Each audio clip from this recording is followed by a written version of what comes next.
افضل نے کہا تھا تمہارے ساتھیوں میں جرت نہیں ہے، نہ یہ سامنے آ سکیں گے نہ بات کر سکیں گے۔ اب سوچ لو تم نے سامنے آنا ہے یا نہیں۔ سامنے نہ آئے تو کیا پتہ سب کیا کرایا ضائع جائے، اور اگر سامنے آ گئے تو شاید زور میں آ جاؤ اور فائدہ پھر بھی کچھ نہ ہو۔ ایلی سامنا کرنے کا قائل تھا، لیکن صرف اس بات پہ غور کر رہا تھا میرے سامنے آنے سے باقیوں کو نقصان نہ پہنچے۔ اسکول میں چھٹی دینے کے بعد مسٹر معروف نے اساتذہ کی میٹنگ بلائی۔ وہ اندر شیخ مسعود سے باتیں کر رہے تھے۔ ان کے برتاؤ سے ظاہر تھا وہ شیخ کی ہر بات کو اہمیت دے رہے ہیں۔ شیخ صاحب بظاہر مودبانہ بیٹھے تھے، لیکن ان کے چہرے سے فکر کے آثار مترشح تھے۔ دفتن معروف صاحب نے اساتذہ سے خطاب کیا۔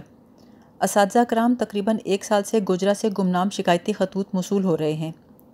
روز ایک خط بھیجا جاتا ہے جس میں صرف ایک شکایت درج ہوتی ہے، وہ بھی نہایت اختصار کے ساتھ، اور شکایت کسی خاص آدمی کے خلاف ہوتی بھی نہیں۔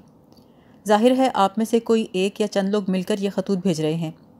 میں اس لیے آیا ہوں کہ اس کے متعلق انکوائری کروں، لیکن انکوائری اسی صورت میں ہو سکتی ہے جب مدعی شکایت کرے اور مدعا علیہ اس کا جواب دے، اور میں انسپیکٹر کی حیثیت سے دونوں پارٹیوں کے دلائل سن کے فیصلہ دوں۔ لہٰذا میری درخواست ہے کہ آپ میں سے جو کوئی مدعی ہے وہ اپنے آپ کو ظاہر کرے۔ کمرے پہ سکوت طاری ہو گیا۔ تمام اساتذہ سر جھکائے بیٹھے رہے۔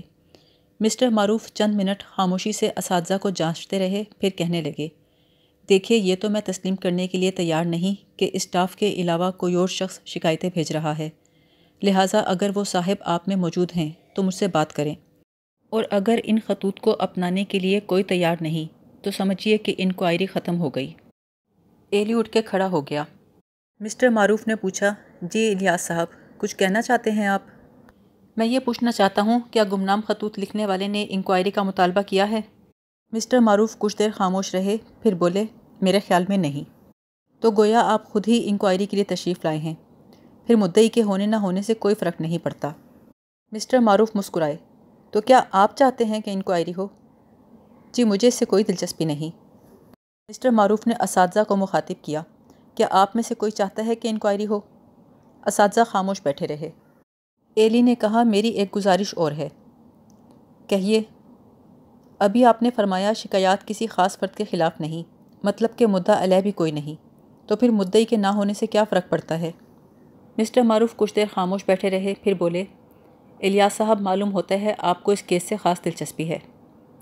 جی مجھے دلچسپی ہے، ایلی نے جواب دیا۔ کیا دلچسپی ہے؟ مجھے خطوط کی نوعیت کا علم ہے۔ وہ کیسے؟ وہ ایسے کہ وہ خط میں نے لکھے ہیں۔ مسٹر معروف نے حیرت سے ایلی کو دیکھا، پھر پینترا بدل کے بولے، دیکھیے الیاس صاحب میں یہاں انصاف کرنے نہیں آیا، میرا فرض ہے کہ آئین اور قانون کے مطابق نظم و نسق بحال رکھوں۔ جی میں آپ سے انصاف نہیں مانگ رہا، یہ خطوط صرف اس لیے لکھے گئے ہیں کہ ایسے افعال کا ارتکاب کیا جا رہا ہے کہ آپ کے نظم و نسق کی توہین ہو رہی ہے۔ مسٹر معروف بولے، تو آپ ان شکایات کی حقیقت کو ثابت کرنے کو تیار نہیں؟ ایلی نے جواب دیا، اس کی ضرورت نہیں۔ تو مجھے علم کیسے ہوگا کہ آپ نے جو کچھ لکھا ہے وہ درست ہے یا نہیں؟ ایلی نے کہا، شکایات کے ساتھ متعلقہ ریکارڈ کا حوالہ موجود ہے۔ مسٹر معروف بولے، میرے پاس اتنا وقت نہیں کہ ریکارڈ دیکھوں۔ تو نہ دیکھیے، آپ جانیں آپ کا نظم و نسق جانیں۔ مسٹر معروف نے کہکہا لگایا، آپ بڑی دلچسپ باتیں کرتے ہیں الیاس صاحب، میں آپ کی ذہانت کی داد دیتا ہوں، لیکن اس سپرٹ کے ساتھ آپ نوکری نہیں کر سکیں گے۔ اس انکوائری کے بعد فضا پر اداسی اور ویرانی چھا گئی، وہ اداسی جو طویل جد و جہد کے بعد چھا جاتی ہے۔ کیا یہ تھی وہ انکوائری جس کے لیے انہوں نے زندگی کا 1 سال حرام کیا تھا، سوچ بچار کی تھی، پلان بنائے تھے، آخر کس لیے؟ ایلی کو خیال آیا، مولوی صاحب کے لیے۔ سن رہے ہیں آپ مولوی صاحب، آپ کو ستانے والا آج خود مصیبت میں گرفتار ہے۔ ایلی کو لگا جیسے مولوی نے مڑ کے اسے دیکھا ہو، جیسے کہہ رہا ہو، بیکار ہے، تم ایک دکھی کا دکھ دور نہیں کر سکے، الٹا تم نے ایک اور آدمی کو دکھی بنا دیا۔ پھر اس کے خیالوں میں شیخ مسعود آ کھڑا ہوا، جیسے کھسیانی ہنسی ہنس کے کہہ رہا ہو، میں صرف اس لیے پٹ گیا کہ تم نے دوست بن کے وار کیا۔ ادھر مسٹر معروف مسکرا رہے تھے، الیاس زندگی سے انصاف کی توقع رکھو گے تو سدا دکھی رہو گے۔ سرکاری ملازمت میں انصاف نہیں ہوتا، صرف ایڈمنسٹریشن ہوتی ہے۔ ایڈمنسٹریشن کے پاٹ تلے ظالم اور مظلوم دونوں پستے ہیں۔ ایلی کے ساتھی خاموش بیٹھے تھے، ہارمونیم ایک طرف پڑا تھا، تاش کے پتے صحن میں اڑ رہے تھے۔ کچھ مزہ نہیں آیا ایلی، افضل کہہ رہا تھا۔ شبیر آہیں بھرتے ہوئے بولا، یار کچھ بھی تو نہیں ہوا۔ احمد سر جھکائے بیٹھا تھا، اور ڈرائنگ ماسٹر کہہ رہا تھا، اب اس انکوائری کا نتیجہ کب نکلے گا؟ عین اسی وقت باہر سے پوم پوم کی آواز سنائی دی۔ پھر محمود مکان میں داخل ہوا۔ چلو ایلی جلدی کرو، ابھی واپس آ جانا۔ کہاں جانا ہے؟ یہیں باہر تک، ضروری بات کرنی ہے۔ اچھا۔ ایلی اور وہ باہر چلے گئے۔ دروازے کے باہر کار کھڑی تھی۔ محمود نے ایلی کو گاڑی میں دھکیلا۔ گاڑی چل پڑی تو ایلی نے دیکھا اگلی سیٹ پر ڈرائیور کے ساتھ میم بیٹھی ہے۔ ارے یہ تو کیا ہوا؟ اس کے ہوتے ہوئے باتیں کرنا کوئی جرم تو نہیں؟ لیکن یار، محمود نے میم کو مخاطب کر کے کہا، میڈم میرا دوست کہہ رہا ہے کہ آپ کی موجودگی میں بات نہیں ہو سکتی۔ وہ مڑ کر دیکھے بغیر پنجابی میں بولی، ہم پنجابی نہیں سمجھتا۔ محمود بولا، معاف کیجئے، ہمیں شک ہے آپ سمجھتی ہیں۔ وہ دوبارہ پنجابی میں بولی، شکی مزاج ہونا اچھا نہیں ہوتا۔ ایلی نے کہا، لیکن آپ تو پنجابی بول رہی ہیں۔ وہ بولی، خالی بولتا ہے، سمجھتا نہیں۔ ایلی کہا مار کے ہنس پڑا۔ اسے محسوس ہوا کار میں 3 بچے ہیں، میم کوئی نہیں، اس لیے چلا چلا کے باتیں کرنے لگا۔ محمود نے پوچھا، میرا تار ملا تھا؟ ایلی نے پوچھا، کیسا تار؟ محمود بولا، میں نے دیا تھا کہ میں آ رہا ہوں، تیار رہنا۔ ایلی بولا، نہیں تو؟ پھر وہ ادھر ادھر کی باتوں میں مصروف ہو گئے۔ کچھ دیر بعد ایلی نے سگریٹ لینے کے لیے ڈرائیور سے کار رکوائی۔ وہ حیران رہ گیا، یہ کون سی جگہ ہے؟ محمود نے ہنس کے کہا، لاہور ہے۔ میم بولی، کیوں پریشان کر رہے ہو اپنے دوست کو؟ یہ تو گوجرا کا بازار ہے۔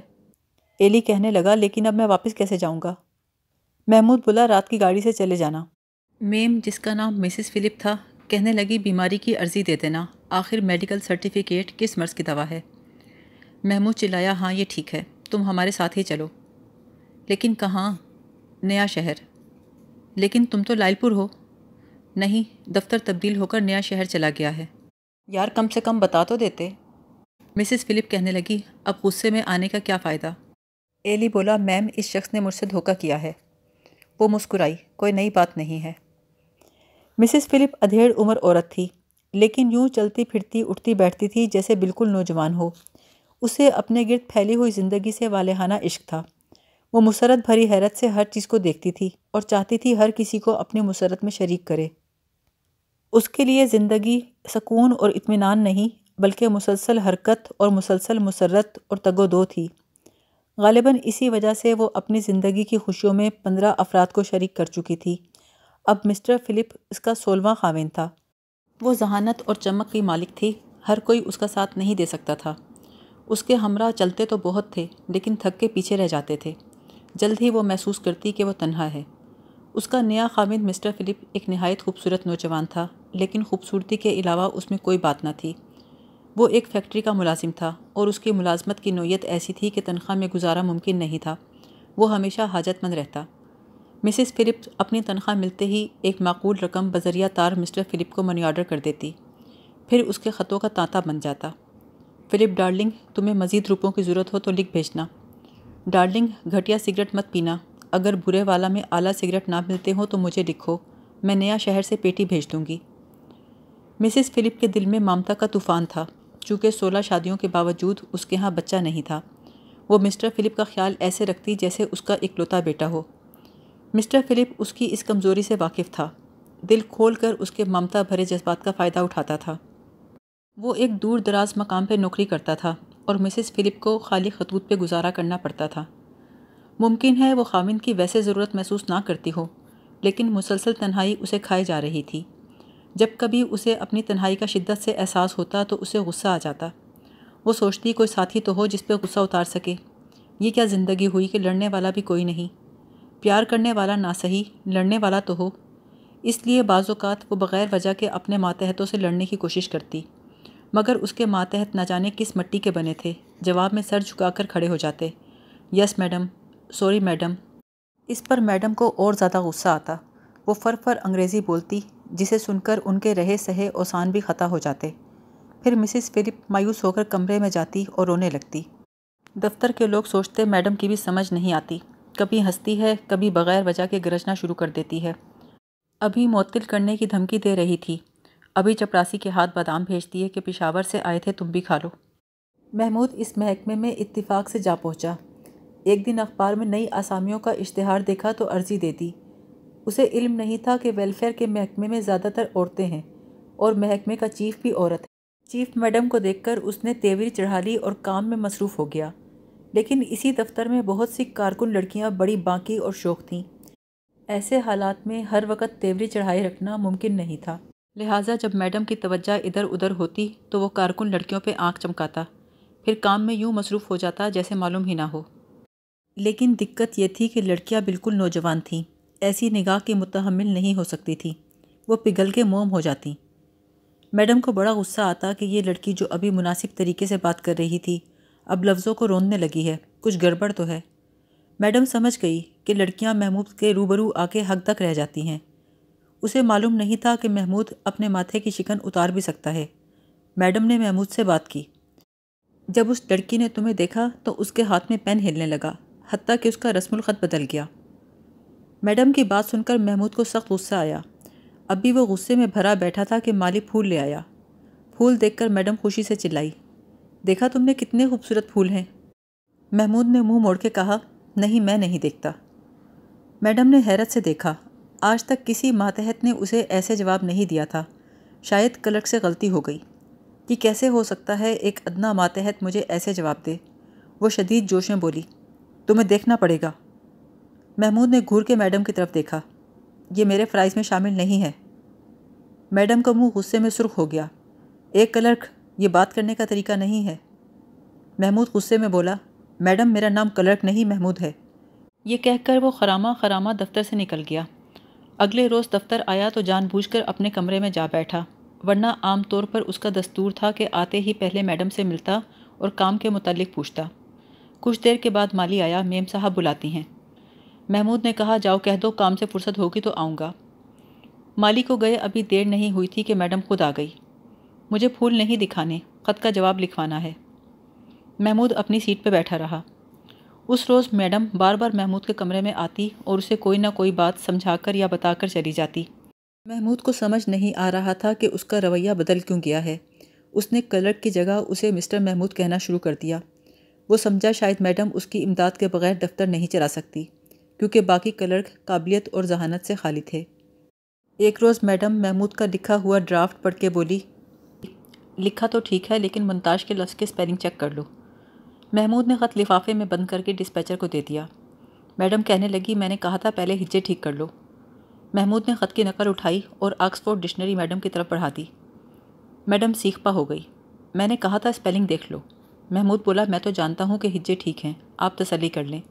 محمود کے اس طرز عمل سے وہ چونک گئی۔ اسے پہلی بار محسوس ہوا وہ کسی مرد سے بات کر رہی ہے، کلرک سے نہیں۔ غالباً اسے اپنا خاوند یاد آ گیا، پھر شاید اس خیال پر کہ کلرک کو مردوں جیسا برتاؤ کرنے کا حق نہیں، یا شاید اس لیے کہ اس کا خاوند اس سے اتنی دور کیوں ہے، وہ غصے سے بھوت بن گئی۔ بہرحال میڈم اور محمود کے درمیان چپکلی شروع ہو گئی۔ غالباً محمود کی خواہش بھی تھی کہ میڈم ناراض ہو کر اسے واپس اپنے محکمے میں بھیج دے، اس لیے جان بوجھ کر اس کی باتوں کو رد کرنا شروع کر دیا، اس کے نجی معاملات میں دخل دینا شروع کر دیا۔ مسز فلپ تنخواہ ملتے ہی ایک معقول رقم مسٹر فلپ کو بھیج دیا کرتی، لیکن جلد ہی مسٹر فلپ کا خط آتا جس میں سگریٹ، وسکی اور کافی کی کمی کی شکایت ہوتی۔ اس پر مسز فلپ کچھ اور روپیہ بھیج دیتی، لیکن جلد ہی کوئی اور خط موصول ہوتا۔ پھر روپیہ بھیجنے کے علاوہ وہ صبح شام مسٹر فلپ کی پریشانیوں کی باتیں بھی کرتی۔ اس نے کبھی مسٹر فلپ کے مطالبات کا برا نہیں مانا تھا، بلکہ اکثر وہ اس قدر روپیہ بھیجتی کہ خود اپنی ضروریات میں کمی کرنا پڑتی، اور ایسا بھی ہوتا کہ اسے اپنے کھانے پینے کے لیے قرض لینا پڑتا۔ ایک روز جب وہ مسٹر فلپ کو دوسری قسط ارسال کر رہی تھی تو محمود کہنے لگا، میڈم آپ نقد روپے کیوں بھیج رہی ہیں؟ مسٹر فلپ آپ سے پیسے لے کر ادھر ادھر خرچ کر دیتے ہیں، ان کی ضروریات ویسی کی ویسی رہ جاتی ہیں۔ میڈم کہنے لگی، تو کیا کروں؟ محمود بولا، روپے کی جگہ سگریٹ اور وسکی بھیج دیجیے تاکہ ضرورت پوری ہو جائے۔ سچ؟ اس نے خوشی سے تالی بجائی، یہ تو مجھے سوجی ہی نہیں۔ دوسری طرف مسٹر فلپ حیران رہ گیا۔ اس کی پیاری بیوی تو ہمیشہ نقد روپیہ بھیجا کرتی تھی، اور منی آرڈر سے نہیں بلکہ تار کے ذریعے۔ آج غیر از معمول سگریٹ کے ڈبوں اور وسکی کی بوتلوں کی پیٹی اس کے روبرو پڑی تھی۔ وہ اشیاء بری نہیں تھیں اور افراد سے بھیجی گئی تھیں، لیکن نقد روپے وصول کرنے کی امید نہیں تھی۔ یہ دیکھ کے وہ چڑ گیا، وہ کون ہے جو میری بیوی کو ایسے گر بتا رہا ہے؟ وہ تو صرف محسوسات پہ جیتی ہے، سوچتی نہیں ہے۔ مسٹر فلپ نے اس بھید کو پانے کے لیے اپنے ذرائع استعمال کرنے شروع کر دیے۔ پھر غالباً گھر کے کسی نوکر نے مسٹر فلپ کو محمود کا بتا دیا۔ انہی دنوں ویلفیئر کا محکمہ نئے شہر تبدیل ہو گیا تھا۔ نئے شہر پہنچ کر میڈم کو یاد آیا کہ ویلفیئر کے طالب علموں کے پرچے جو اس کے پاس دیکھنے کے لیے آئے ہوئے تھے، انہیں چیک کر کے واپس کرنے کی تاریخ سر پہ آ پہنچی ہے۔ محمود کہنے لگا، میڈم اس میں کیا مشکل ہے؟ اگر 4 ایک آدمی بیٹھ جائیں تو ایک ہی رات میں 1200 پرچے ختم کر دیں گے۔ ایک میں ہوں، ایک ایلی ہے، ایک آپ ہیں۔ اس کے علاوہ آپ کی ڈپٹی نازوہ بھی انگریزی میں اچھی ہے۔ میڈم کو یہ تجویز بہت پسند آئی، اسی لیے انہوں نے گوجرے سے ایلی کو ساتھ لیا اور رات کو نئے شہر پہنچ کر چاروں میڈم کی کوٹھی کے بڑے کمرے میں بیٹھ گئے تاکہ رات بھر پرچے چیک کر سکیں۔ ادھر مسٹر فلپ نے 8 یوم کی رخصت لی اور اطلاع دیے بغیر نئے شہر آ گیا۔ دن بھر وہ اسٹیشن پر ویٹنگ روم میں بیٹھا رہا۔ جب رات ہوئی تو چھپ کر گھر کے اندر آ گیا اور اس نوکر سے ملا جس نے اطلاع پہنچائی تھی۔ نوکر ہنس کے بولا، صاحب وہ آدمی تو اس وقت بھی اندر موجود ہے، 2 مرد ہیں، ایک عورت اور ایک میڈم۔ یہ سن کر مسٹر فلپ کی آنکھوں میں خون اتر آیا۔ اس نے نوکروں کو اکٹھا کیا اور ایک پلان مرتب کیا، جس کے مطابق ایک نوکر نے بجلی کا مین سوئچ بند کر دیا۔ بجلی بند ہوتے ہی ہنگامہ مچ گیا۔ میڈم چلانے لگی، ناظمہ پریشان ہو گئی، ایلی الگ حیران تھا ماجرا کیا ہے۔ اچانک اس کے سر پہ جوتا پڑا، وہ اٹھ بیٹھا۔ کمرے میں عجیب آوازیں آ رہی تھیں۔ محمود نے کھڑکی سے باہر چھلانگ لگا دی اور وہیں کھڑے ہو کر چیخنے لگا۔ محمود کی آواز سن کر ایلی نے بھی خطرے کو محسوس کیا اور کھڑکی کی طرف لپکا۔ اس وقت رات کے 2 بج رہے تھے۔ محمود اور ایلی چپ چاپ ویران گلی میں دوڑ رہے تھے۔ اپنے مکان کے قریب پہنچ کر محمود رک گیا۔ فی الحال گھر جانے میں خطرہ ہے، کہیں ایسا نہ ہو پولیس گھر میں آ جائے۔ لیکن یار وہ لوگ تھے کون؟ محمود بولا، کچھ معلوم نہیں، لیکن مجھے خطرے کی بو آ رہی ہے۔ ایلی بولا، لیکن اس وقت آوارہ گردی کرنا بھی ٹھیک نہیں۔ وہ ریلوے اسٹیشن کے مسافر خانے میں جا بیٹھے۔ صبح سویرے محمود نے ایلی سے کہا، اب یہاں بیٹھنا بھی ٹھیک نہیں، جب تک صورتحال کا علم نہ ہو کسی ویرانے میں چلتے ہیں۔ دوسری طرف جب میڈم کو علم ہوا کہ یہ حرکت اس کے خاوند نے کی تھی اور خاوند کو شک تھا کہ میڈم اور محمود کے درمیان ناجائز تعلقات ہیں، تو وہ ضد میں آ گئی۔ اس کے ایک ہی جملے نے اس کے شوہر کو خاموش کر دیا۔ میڈم نے کہا، ناجائز تعلقات کو جائز بھی بنایا جا سکتا ہے۔ مسٹر فلپ، تم مجھے روکنے والے ہو کون؟ پھر مسٹر فلپ اس کے قدموں میں گر کے رو رہا تھا، اظہار محبت کر رہا تھا، اور میڈم یوں پتھر بنی بیٹھی تھی جیسے وہ ایک ماں ہو اور اپنا اکلوتا بیٹا سپرد خاک کرنے کے بعد قبرستان سے لوٹی ہو۔ ایلی گوجرا پہنچا تو تمام اساتذہ اداس بیٹھے تھے۔ جلد ہی اسے اور شیخ مسعود کو تبدیل کر دیا گیا۔ گوجرا کے تمام اساتذہ کو وارننگ کا خط موصول ہوا، جس میں مسٹر معروف نے لکھا کہ اگر گوجرا اسکول میں مزید کسی قسم کی گڑبڑ ہوئی تو زبردست ایکشن لیا جائے گا۔ جب ایلی گھر پہنچا تو افضل خاموش بیٹھا تھا۔ کہاں رہے اتنے دن؟ پھنس گیا تھا یار۔ تمہیں معلوم ہے کیا ہوا ہے؟ تمہاری تبدیلی ہو گئی ہے۔ ہاں پتہ ہے۔ تو تم چلے جاؤ گے؟ جانا پڑے گا۔ یار تم چلے جاؤ گے تو میں کیا کروں گا؟ شبیر بولا، ہمیں پتہ ہوتا کہ ایسا ہوگا تو ہم یہ کام کرتے ہی نہ۔ احمد بولا، شیخ کی ترقی بھی رک گئی ہے۔ افضل بولا، لیکن اس سے ہمیں کیا فائدہ؟ کچھ پتہ بھی ہے مولوی کا کیا حشر ہوا؟ کہتے ہیں پاگل خانے میں ہے۔ کیا واقعی؟ ہاں، ایک آدمی مل کر آیا ہے، بیچارہ اپنے ہوش حواس کھو بیٹھا ہے۔ شبیر کہنے لگا، ہماری محنت اکارت گئی، نہ مولوی کو بچا سکے نہ شیخ کو توڑ سکے۔ تمہارے جانے کے بعد شیخ مسعود نے اساتذہ کو اکٹھا کر کے واز فرمایا۔ کہنے لگا، سب ہیڈ ماسٹر ایسے ہی ملیں گے اور تم خود ہیڈ ماسٹر بنو گے تو ایسے ہی ہو جاؤ گے۔ دروازہ بجا، وہ چونکے۔ باہر سے کسی نے پکارا، میں اندر آ سکتا ہوں؟ آ جاؤ میاں، افضل نے کہا، اور نووارد کی طرف دیکھے بغیر کہنے لگا، یہ شیخ مسعود بڑا حرامی ہے، ہم اس کا کچھ بھی نہیں بگاڑ سکے۔ نووارد نے کہا، یہ تو غلط ہے، تم نے میری وہ پٹائی کی ہے جو آج تک کوئی نہ کر سکا۔ میں تمہاری عظمت کا اعتراف کرنے آیا ہوں۔ افضل نے سنجیدگی سے کہا، نہیں شیخ صاحب، جو سلوک آپ نے مولوی کے ساتھ کیا، ہم اس کا انتقام نہیں لے سکے۔ تو تم لوگ مولوی کا انتقام لے رہے تھے؟ اور میں سوچ رہا تھا کہ آخر آصفی میرے اس قدر خلاف کیوں ہو گیا؟ میں نے تو آج تک اس کے خلاف کچھ نہیں کیا، الٹا مجھے اس سے لگاؤ ہے۔ کیوں آصفی، کیا یہ سچ ہے تم مولوی کا انتقام لے رہے تھے؟ ہاں، ایلی نے کہا۔ شیخ نے سر جھکا لیا۔ مذاق ہی مذاق میں واقعی زیادتی ہو گئی۔ بہرحال میں چاہتا ہوں ہم دوستوں کتنا جدا ہوں۔ اس نے ہاتھ بڑھایا۔ آج سے تم لوگ میرے دوست ہو، بلکہ ہمیشہ سے تھے۔ شیخ کی آواز کانپ رہی تھی۔ ہاتھ ملاتے ہوئے بولا، میں حرامی ہی صحیح، لیکن ایسے آدمی کی دوستی اچھی ہوتی ہے، اور یہ زندگی میں میری پہلی ٹھوکر ہے۔ افضل مسکرا کے بولا، ٹھوکر تو لگی ہی نہیں۔ شیخ نے جواب دیا، لگی ہے۔ افضل نے کہا، صرف ترقی ہی بند ہوئی ہے نا؟ شیخ بولا، ٹھوکر دل پہ لگتی ہے، تنخواہ پر نہیں۔ اچھا، خدا حافظ۔